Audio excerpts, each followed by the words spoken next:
teman-teman, kita lanjut untuk memprediksi bintang. Hari ini bintang Sagittarius, keberuntungannya di bulan Juli seperti apakah? Semoga baik-baik saja. Berhubung ini prediksinya general, jadi nanti ada yang cocok, ada yang enggak, ada yang nyerempet sedikit-sedikit pada kalian yang berbintang Sagittarius. Kayak pojok dulu ya. Bintang Sagittarius, keberuntungannya di bulan Juli. Sagittarius, keberuntungannya di bulan Juli.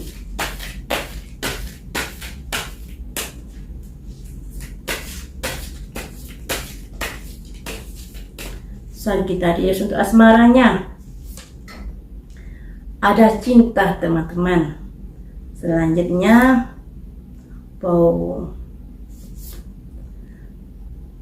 kemudian untuk keuangan bintang Sagittarius,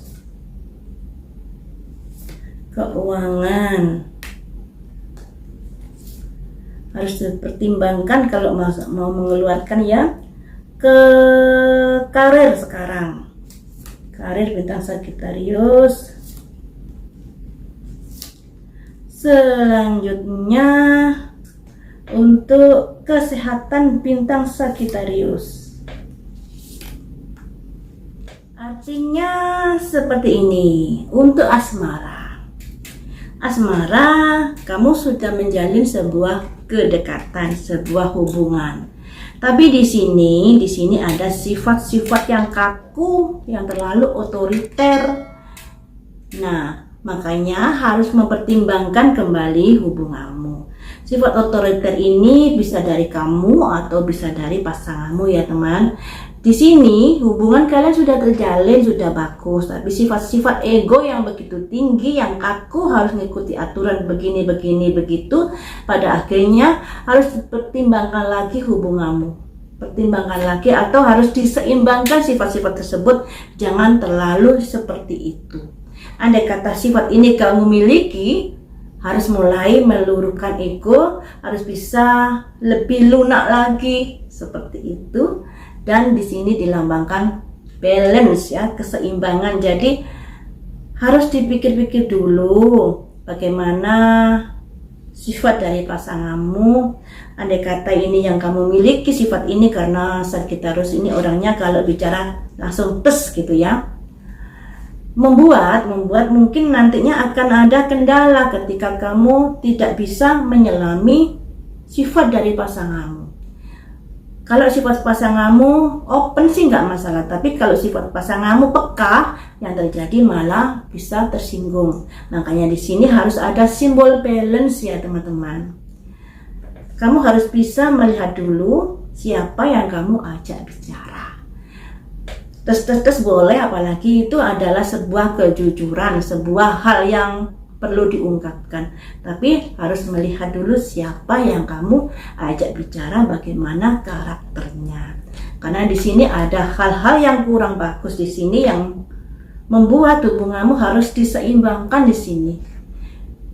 Yang bisa dikatakan jangan mendominasi, jangan terlalu kaku, dan lain sebagainya. Sifat ini bisa dimiliki olehmu atau oleh pasanganmu ya. Jadi andai kata ini kamu miliki sifat ini, kamu harus bisa merubah diri.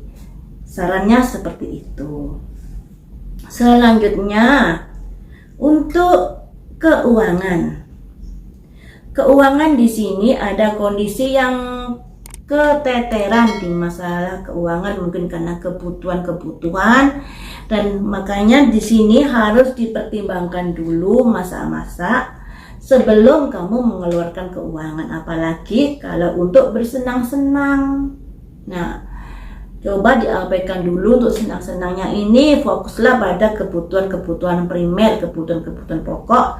Karena di sini keuanganmu juga masih keteteran, masih kurang sehat ya keuangannya. Selanjutnya untuk karir. Karir di sini ada simbol yang terbalik ya teman-teman, yang artinya kayaknya kamu kurang menyukai karir itu.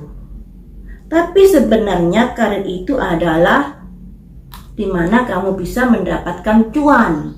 Kamu bisa mendapatkan kemapanan dalam hidup melalui gajinya. Makanya di sini kamu harus ada perenungan ke dalam ya. Kalau hanya menuruti kemauan sendiri, kamu merasa nggak cocok saya di karir ini, saya nggak kerasan dan begini, pada akhirnya kamu juga akan bisa kehilangan gajimu jika kamu keluar. Makanya di sini harus kamu pertimbangkan baik-baik, harus sabar. Sebelum mendapatkan ganti dari karir tersebut, kamu harus bisa bertahan di karirmu itu ya. Ada kondisi-kondisi kamu nggak kerasan di karirmu ini, nggak kerasan ya. Jadi seperti itu. Untuk kesehatan di sini teman-teman, kamu kayaknya mengalami kelelahan setelah berjuang, yang artinya kamu mengalami kelelahan karena aktivitasmu, baik aktivitas pekerjaan, aktivitas pribadi, atau kepikiran dan lain sebagainya. Makanya di sini disarankan setelah kamu melakukan aktivitas yang begitu padat, yang begitu membuat kamu lelah, kamu harus istirahat. Perbanyak istirahat di sini yang seimbang. Misalnya refreshing, istirahat di rumah yang menyenangkan, atau bagaimana sekiranya kamu bisa bahagia. Itu yang harus kamu lakukan. Karena di sini kayaknya akan ada peperangan, perang batin, perang fisik dan lain sebagainya, yang artinya tubuhmu bisa sakit jika kamu kurang balance dalam menjaga kesehatan. Kamu sangat lelah, makanya kamu harus istirahat, kamu harus refreshing agar kondisi fisik dan jiwa menjadi lebih baik lagi. Seperti itu teman-teman. Jadi yang harus diwaspadai ini kalau masalah asmara, harus bisa menurunkan ego, harus bisa tidak mendominasi di dalam menjalin sebuah hubungan. Kemudian masalah keuangan, harus bisa mengerem untuk membeli kebutuhan-kebutuhan yang hanya untuk senang-senang. Kemudian untuk pekerjaan harus bisa sabar dulu, mempertahankan pekerjaan agar kamu bisa mendapatkan kemapanan hidup dari gajinya. Ketika kamu tidak kerasan kemudian kamu keluar, yang terjadi kamu bisa keteteran masalah keuangan ya. Kemudian untuk kesehatan juga begitu, harus istirahat yang cukup, refreshing yang cukup biar kesehatanmu bisa memulih lebih baik lagi. Sampai di sini dulu teman-teman, lain waktu kita sama lagi dengan prediksi yang lainnya. Terima kasih sudah setia menonton di channel saya.